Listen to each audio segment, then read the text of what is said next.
Hello, everybody. Howdy. Hope everyone is having a great Memorial Day weekend. Well, at least it's the start of one, huh? Yeah, well, it starts officially on Friday. I know. It's Friday. I have a question for Jehovah's Witnesses. Do you guys remember peddling this particular Awake magazine in 2011? Do you remember this? I'll bet not. How about the same year? I don't. I don't either. How about peddling this particular Awake magazine? 2011. This one happens to be the April issue, and the previous one was the March. So you might be thinking, where the hell is this going? What is Mikey wanting us to remember about these two magazines? Hell, I don't remember. Little tiny blurb in the back. Okay, that's right. Watching the world. There's gems in there, you know. Yes. This is from the March Awake, 2011, on page 29. And I'm going to be reading right here, the credibility gap. The credibility gap caused by the Catholic Church's mismanagement of clergy sex abuse crisis has resulted in its largest institutional crisis in centuries, possibly in church history. And that comes from the National Catholic Reporter, the United States of America. So once again, Watchtower is in 2011 pointing the finger at the Catholic Church for their child sexual abuse. They even call it the largest institutional crisis. Wait a minute, didn't the Australian Royal Commission look into institutional sexual child abuse, and Watchtower was right there in that same audience? They were found being grilled? They were found to be negligent of protecting children. And I love how they use the word mismanagement. Yeah, mismanagement. You mean like moving a Catholic priest from one parish to another, like they've done here in New Mexico. I mean, New Mexico's Catholic Church is being scrutinized right now. And, well, it's happening in other places, as you will see. But I want to read again from Watching the World, entitled An Uncomfortable History, April 2011, page 27. The report of the Commission to inquire into child abuse reveals an uncomfortable history in Ireland, says the Irish Times. According to the newspaper, this report uncovers a history stained by the systematic abuse of children in Catholic religious institutions, ranging from beating children whose crimes it was that lice had infested their heads, to sustained sexual abuse. The abuse was ignored because of misguided loyalty to the absolute authority of the Watchtower Bible. Oh, excuse me, I'm misreading. The abuse was ignored because of misguided loyalty to the governing body of the... Oh, God dang it, Kim, I just can't get this one right. Please, let me try this again, one more time. The abuse was ignored because of misguided elders on the elder body of... Oh, God, I just can't get this one right. You want me to read it? Please, I just can't see how the Watchtower and Babel Crap Society and or the Jehovah's Witnesses that are still sitting in the little pews, inside their kingdom halls in their little comfortable armless chairs, cannot see that the Watchtower Bible Tract Society suffers from the same problems. It's disturbing. Well, look at all of the cases we've heard about. The elders have said, don't bring reproach on the congregation in Jehovah's name. We know of abuse cases in Cottonwood, Arizona, by someone. he was arrested. And because the daughters actually contacted the police themselves. And what happened? The elder told the family, don't bring reproach on this congregation in Jehovah, or we'll have to disfellowship you. So what that translates into misguided loyalty, or a bucket of bullshit. Or mismanagement. Yes. Yeah. The abuse was ignored because of misguided loyalty to the absolute authority of the Catholic Church. And we're going to show some similarities between the two. Because we've been saying for years now about Watchtower, is guilty of the same thing. Ritual child sexual abuse also. Because Watchtower, what you've tried to keep secret within the congregational elder body, there's too many people waking up, and those stories are coming right here. Yeah.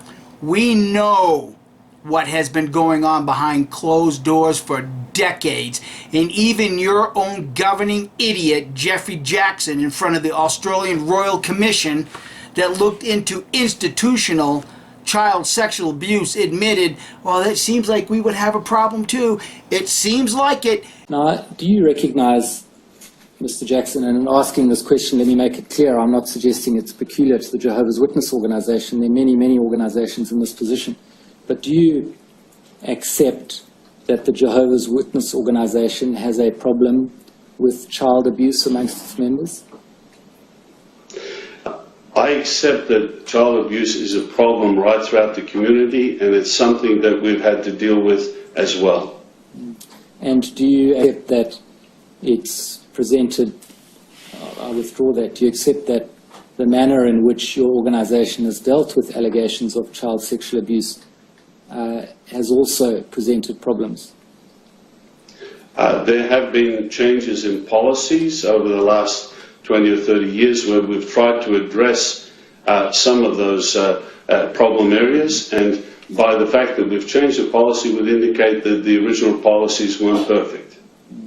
And you accept, of course, that your organization, including people in positions of responsibility like elders, are not immune from the problem of child sexual abuse? That appears to be the case. You've self-admitted the problem, but the problem that you people face is that you continuously direct the finger at someone else. Look at the Catholic Church, don't look at us. Oh, no. We're a squeaky clean organization because, see, Jehovah's blessing us. That's why we're squeaky clean. Oh, no, don't look at Watchtower, Jehovah's Witnesses. Make damn sure you look at the Catholic Church. Oh, well, when it comes to Jehovah's Witnesses being investigated, well, that's Satan's media lies. No, it's not. And that's different. Yeah, that's the apostates, doing that. No. But they don't realize that, no one else will bring this forward. Do you think your elders are going to bring this out and let the world know? No. Do you think the governing body is? No. So that's why we speak out. So. But there's more. I've got a Watchtower here. July 1st, 1996. Oh, yeah. They went after the Catholic Church again. And it's funny because the name of this article is How Does God View Christendom's Worship? So they're bashing, the Christendom. This is idolatry. Rich. Oh, I know. This is real rich. Yeah. In case you haven't noticed yet, this is probably going to be a rant. Page 6. Forbidding to marry. Because of the prevalence of fornication, the Bible says that it is better to marry than to be inflamed with passion.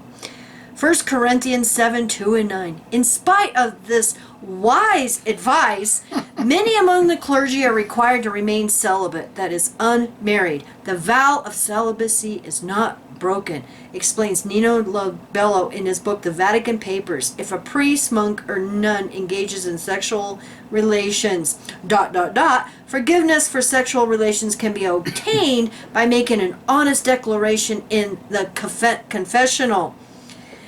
So when you look over here at this box on the next page, the church leader should be without fault. This is righteousness, people. This is how righteous Watchtower is. Yeah. This expression is from Titus 1:7, according to today's English version. The King James Version reads, "A bishop must be blameless." The word bishop comes from a Greek word meaning overseer. Thus, men who are appointed to take the lead in the true Christian congregation must live up to basic Bible standards.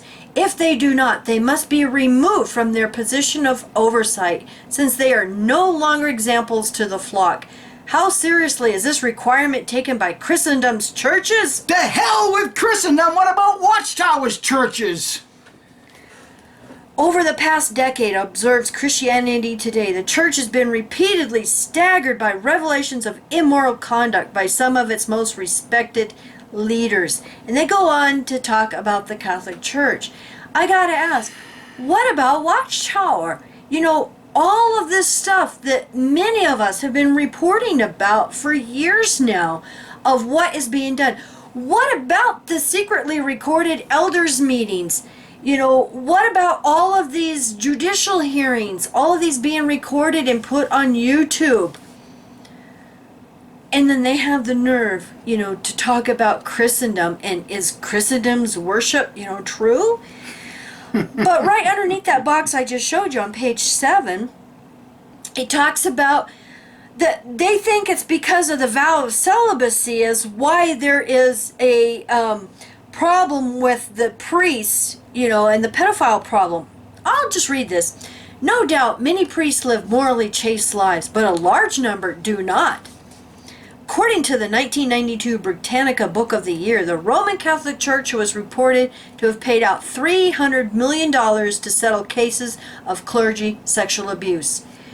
Watchtower, you're a bunch of hypocrites, and I would like to see how much you've paid out to your sexual abuse cases. Well, I bet it's more than 300 million. Well, but here's the disconnect.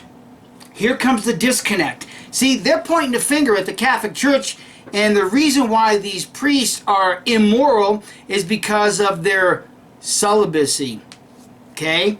They have taken a vow to remain celibate. Hey, Jehovah's Witnesses, what about your elders that are married and are abusing their stepchildren? What about that? What excuse do you have for that now? Because your elders don't take a vow of celibacy, do they? But no, your organization is plagued with grown elders, men, shepherds that are definitely at fault. Well, at the end of this paragraph here in the first column, it says, enforced celibacy has always led to hypocrisy in the ranks of the clergy. Wow. Talk about the pot calling the kettle black. What nerve! I mean, this just made me sick, you know, when I seen, you know, read this article. Yes. And, you know, as witnesses, you see this and it's like, oh, that Catholic Church, you know, the problem they've got. And then you find out that you've got a problem in your own congregation, and it's like, wait a minute here. You know, how come the elders are protecting this guy? You know, they actually go and get him out of jail and then threaten the wife and daughters to keep their mouths shut, or they're going to be disfellowshipped. Because of the reproach they're bringing on Jehovah's name in the organization. And exactly. But it's already too late. Exactly. So we've got a press conference here. Yes. And it's really intriguing to see that. Well, let's just back up just a second. You know, for as many years that Kim and I have been doing this, we've gotten several emails from several people that we think are probably still or were indoctrinated JWs at the time, pretty much challenging us to stop going after Watchtower and go after other churches. How come you ain't going after other cults? How come you always pick on Jehovah's Witnesses? Yeah, and my response at that time is the same as it is today. Let the Mormons go after the Mormon Church. Let the Seventh-day Adventist. Seventh-day Adventists, thank you. Let them go after their own church. Let them expose what they're all about, because they know their religion better than Kim and I ever would. Let the Catholics go after the Catholics. And guess what? This press conference, you will hear one of the ladies say that she is a devout practicing Catholic, and she is working to expose the abuse in her own religion. So when you people are asking Kim and I to go after other religions and leave Watchtower alone, not going to happen. Yeah. Not going to happen, because as we have shown in previous videos that we've uploaded, you just type in why I left the Baptist Church, why I left the Seventh-day Adventist, why I left Catholic Church. Or It's child all there. abuse in Orthodox Judaism. Yeah, it's all there. Anything. Child abuse in any religion, any organization, and it's there on YouTube. Someone giving their testimony. And go ahead. Well, I was just going to say that what I'm going to do is I'm going to put a link down below if you want to watch this entire press conference. It was about 45 minutes, and I cut out, some of the stuff because, like, at one point she was introducing everybody on the team. Right. And then, there was other stuff that didn't really pertain to what we were wanting to discuss with Watchtower. So if you want to watch the whole 45 minutes, go ahead. But I just want to mention that 7 Catholic dioceses in Michigan is being investigated. 5 priests so far have been arrested, and there's more coming. Yes. And also, towards the very end of one of the clips that we grabbed, listen to what the Michigan State Attorney General says, that they're going after any group, any institution, no matter how big, no matter how small. Watchtower. They don't care. They don't care. They're going after them, and there is an abuse hotline set up, in most states now, especially clergy abuse. Now, Yep. even here in New Mexico, we have been seeing advertisements on TV Yes. of lawyers saying, if you have been a victim of clergy abuse, call us. And so let's play the clip because we've got some Yep. comments. Hi everybody, good morning. Thank you so much for joining us here today. I'm Michigan Attorney General Dana Nessel, and as many of you know, I've inherited the clergy abuse investigation into Michigan's 7 Catholic dioceses: Detroit, Saginaw, Lansing, Marquette, Gaylord, Kalamazoo, and Grand Rapids. And I inherited this from my predecessor when I took office on January 1st of this year. Fortunately, I also inherited an incredible team of individuals who are working tirelessly to review hundreds of thousands of pages of documents that were seized from all 7 dioceses in October. And I'd like to take a moment to introduce Deputy Solicitor General Ann Sherman, an original member of our core investigative team, who will briefly outline the work the team has conducted to date. Ann?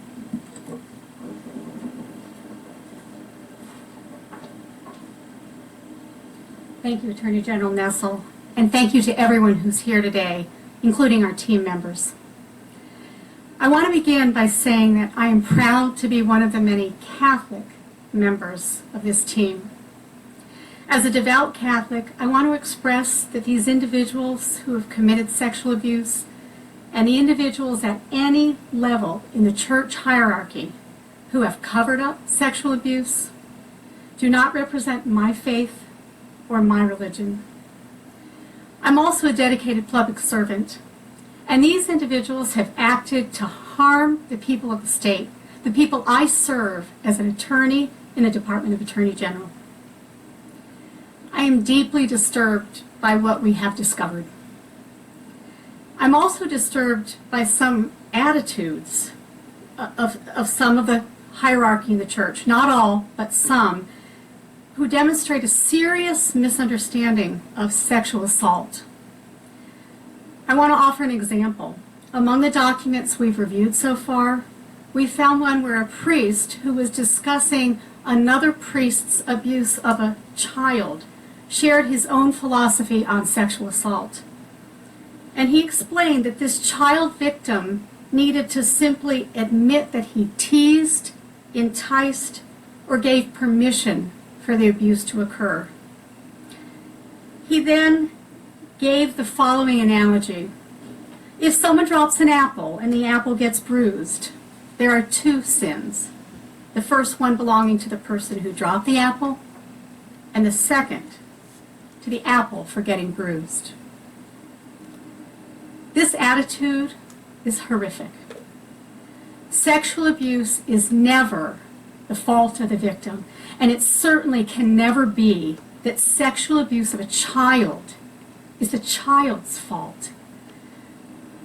These types of documents have made this investigation grueling and heartbreaking, but they underscore how important our work is. We began this investigation by issuing a search warrant for each of the 7 dioceses in Michigan. We seized church files, including those designated as secret. We seized hundreds of boxes of documents, which we then secured in a locked office in our Office of Attorney General. And we assembled a team of attorneys and investigators to work on this investigation. We also established a tip line where individuals with information could call in and leave in a tip anonymously if they so desired. Our core team of attorneys and investigators, assisted by volunteer assistant attorneys general and a special assistant attorney general, have been pouring through these boxes of documents. We are first attempting to identify abuses occurring within the statute of limitations and those that therefore might be chargeable. As those are identified, investigators are assigned to speak to the victims, to witnesses, and to clergy. Our second phase will be to investigate incidents that are beyond the statute of limitations, but that really warrant investigation. And finally, after this investigation is complete, we plan to create a report that outlines our processes and discusses all credible allegations. It is my hope as a Catholic, a public servant, and a citizen of this great state that we can bring these predators to justice, creating a path toward healing the victims of the sexual abuse scandal and underscoring the need for the Catholic Church to be transparent and to report sexual abuse to appropriate law enforcement. This dual process of bringing the predators to justice and putting a stop to the cover-up within the Church is in fact consonant with the Church's own more recently expressed goals. I know I speak for the entire team when I say that we are committed to ensuring that this is a thorough and complete investigation. Thank you, Madam Attorney General. Thank you, Anne.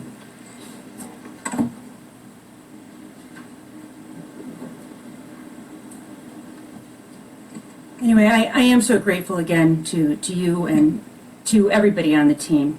And as Anne said, this really is just the tip of the iceberg, and our work continues day in and day out as we seek justice for the hundreds, perhaps even thousands of victims of clergy abuse in our state.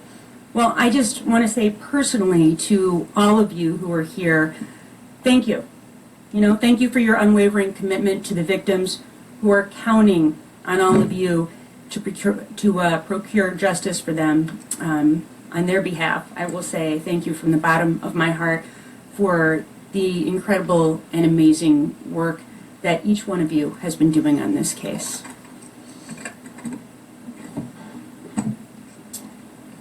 So the work of these individuals that I just named is obviously incredibly important. It is this team, our team, that will take on any large institution that turns a blind eye to victims, whether that's an organization that fails to acknowledge, apologize, and address sexual abusers within their organization, or multi-billion-dollar companies that pollute our drinking water, or drug companies that conspire to inflate the cost of medication. Here in Michigan, our job is to protect the people that live here. And that means going after those who abuse their power by victimizing our state residents. And we will hold these organizations accountable, whoever they are, and we will do so unapologetically. And that is exactly what we're doing here today. We're holding people accountable. And in this case, some of those clergy who preyed on young children and on vulnerable adults, unfortunately, those clergy were hiding in plain sight, purporting to comfort their parishioners, hearing their confessions, and taking advantage of their position of faith and authority. And today, we begin holding those clergy accountable. So to every victim that reached out to us, and there have been hundreds, and to those victims who are just not ready to call yet, it's been an honor to do this work for you, but that is our job. And we are doing this for you and for the hundreds, if not thousands, of you who have suffered for so long in silence. Did you guys catch all that? They are going after any organization, no matter how big, who are hurting people. Now, I just want to mention that all of us have been working, trying to get Watchtower investigated here in the United States. We would love to see a commission, or like here in this country, we call them Senate hearings. We would love to see the government, the federal government, do that to Watchtower. But when you start watching these press conferences and stuff, see, the states here in the United States, each individual state is kind of like its own sovereignty. Yep. And, you know, they do answer to the federal government, but they have a lot of control also. And so when I was watching this press conference, it dawned on me, it's like, we've been trying to get the federal government to do this. Why don't we bring it down a little bit to the state level? All of those who have been abused, you know, one way or another, by any religion, not just Watchtower, but any religion, call your state hotline. State Attorney General. Yeah, your state attorney general. Most of them have this. And like I said, in the article that I put the link down below, they have the numbers, they've got emails, and it says individuals with knowledge of sexual abuse by clergy or other church representatives are urged to contact local law enforcement and or the Michigan Attorney General. And like I said, most states are doing this now. I was just watching a news report about here in New Mexico. Child abuse has gone up 15% just in the past 10 years here in New Mexico. And they have a hotline also. And, you know, like I said, we've been seeing advertisements on TV now for lawyers saying, you know, hey, if you're a victim of clergy abuse, call us. So I think this is like a great awakening going on, and this is a good thing. This is a good thing because if we can bring it down to the state level and get these states to investigate these organizations, Watchtower included, Yes. you know, with the child abuse problem, then this may trigger the federal government to step in and do something. Yes. And, you know, it's high tide that these things get turned around, because the religious leaders, by far and large, have had all the parishioners in the proverbial chokehold. And they victimize.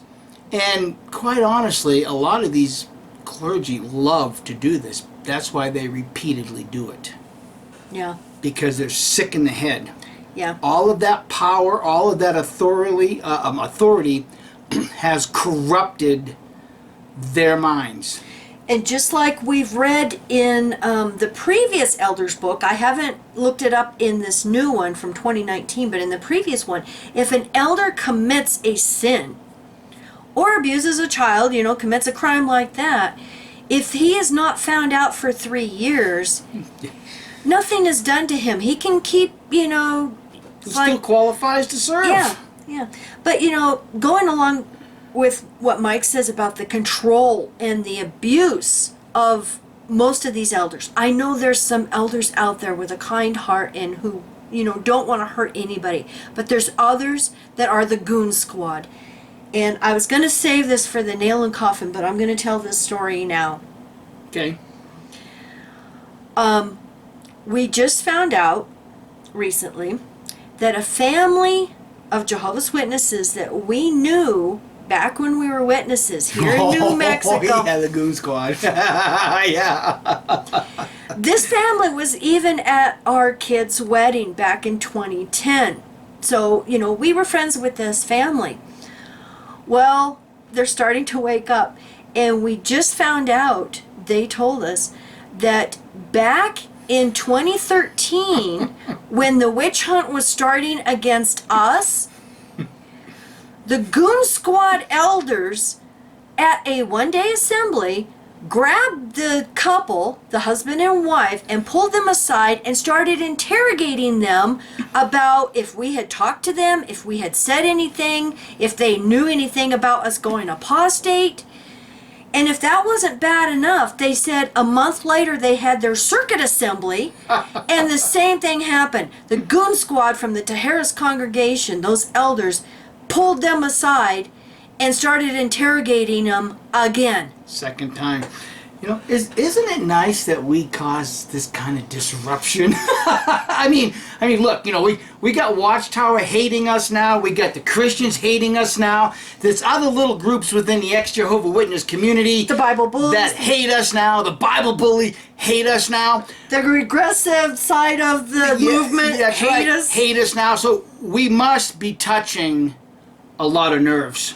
We must be touching nerves. We must be making a whole lot of people uncomfortable.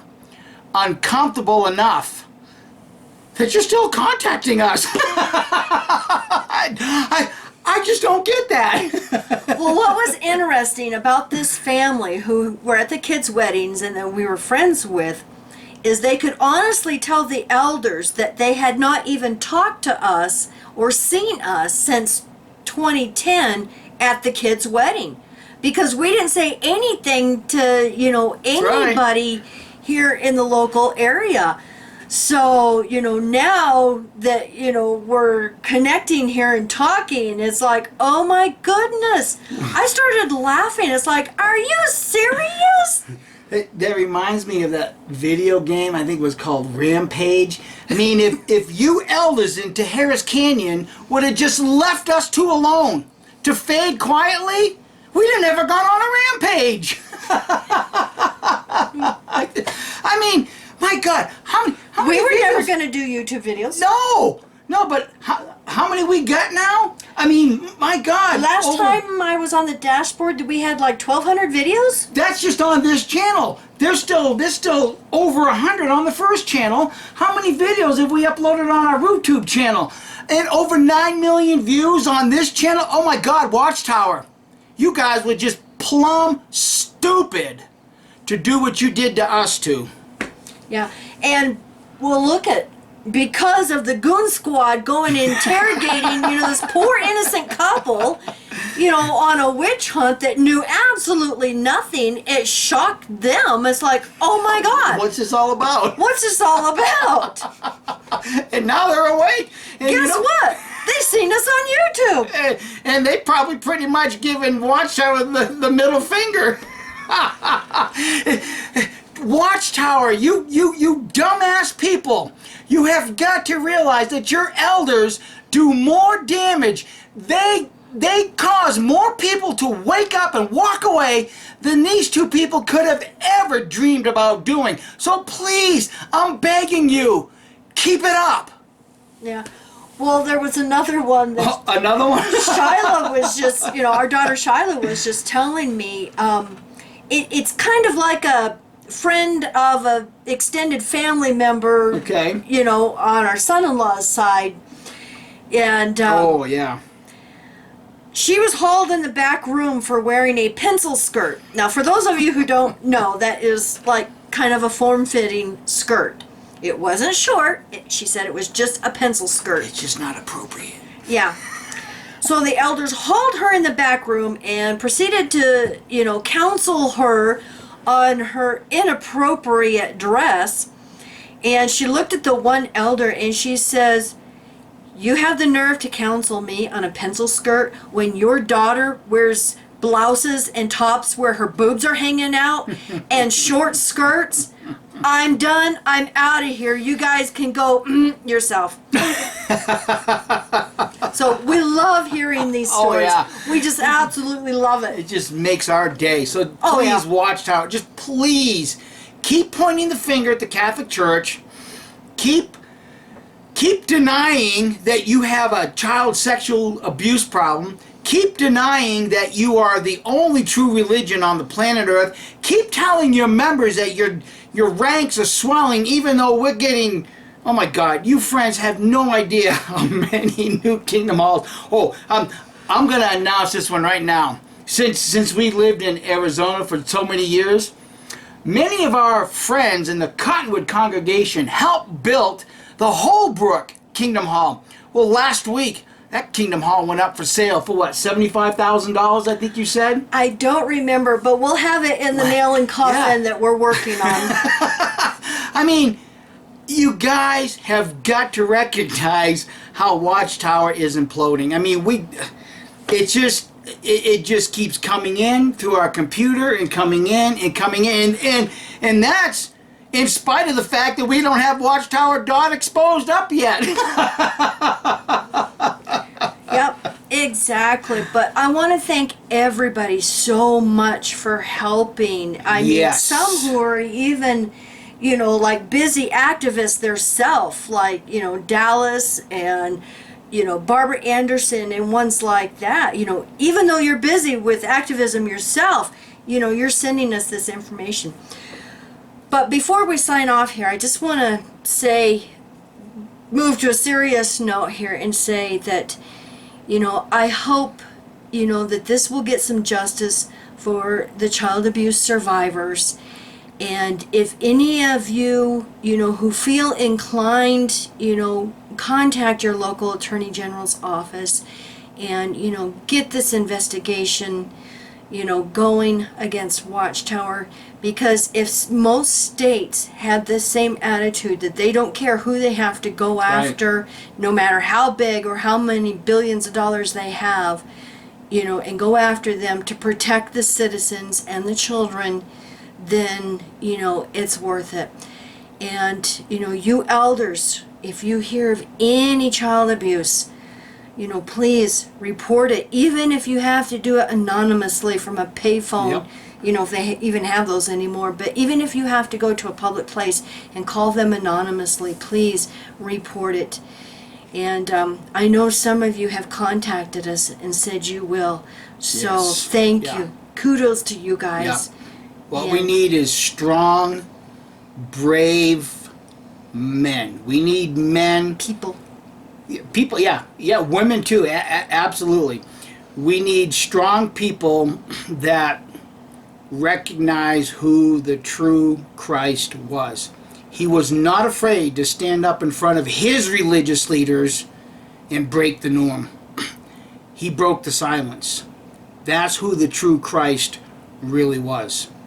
He broke the silence and he exposed and he alerted all the people that would listen around him what their religious leaders were doing to them during that time period in history. Exactly. And it takes a real brave person, man, woman, and even a child, to do that.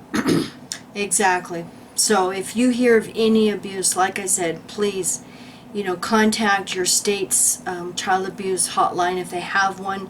If not, contact the Attorney General's office, and let's demand as citizens to get these organizations investigated. And we just are so happy that these states are investigating, and it doesn't matter what religion it is, what organization it is, investigating anyone who is hurting a child. So thank you for watching, and thank you guys for everything. We appreciate it. And have a safe Memorial Day weekend. yes. And if Bye. you choose to drink and drive, keep it between the railings. how about not drinking and driving How at about all? that? Yes. Yeah, call a Uber There you or go. a taxi. Love you guys. Bye. Bye.